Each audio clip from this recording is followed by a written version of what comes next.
So by now you've probably heard that Sushila Karki, the former Chief Justice of Nepal, has been sworn in as the interim Prime Minister following a week of civil unrest. And one thing I will say about this headline, this false narrative that the media is pushing out, deadly protests. Just let it be known that the protests turned deadly when the government turned against the people protesting peacefully. And what is really interesting about this particular week is we are in eclipse season. We had a lunar eclipse in Pisces on September 7th that effectively, not to say kicked off, but was behind the scenes energetically. And what is particularly noteworthy about this moment is during this eclipse season, we get the first female prime minister of Nepal.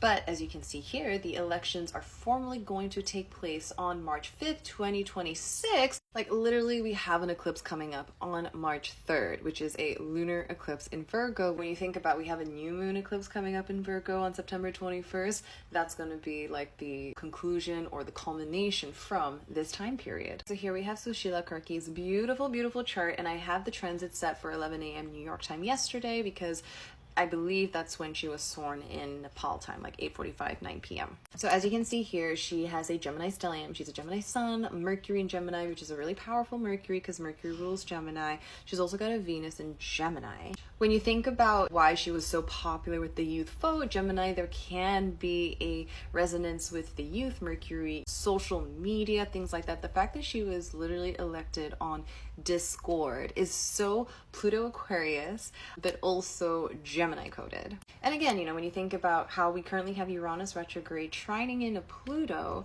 there is a sense of we're shaking things up, we're claiming back power in very different ways, we're waking up parts of ourselves that we felt maybe we had to repress, but now we get to bring out to reclaim power.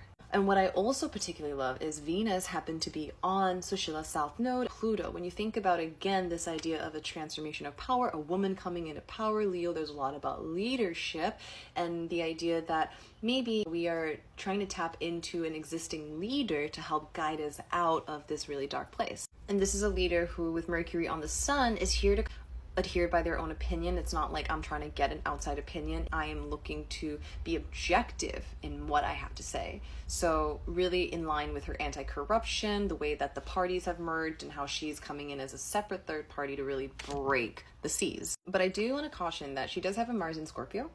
And with the upcoming Virgo eclipse on September 21st, Mars will be moving into Scorpio the day after, immediately squaring off with Pluto. Mars and Pluto, when they come together, there can be violence, there can be manipulation, there can be control.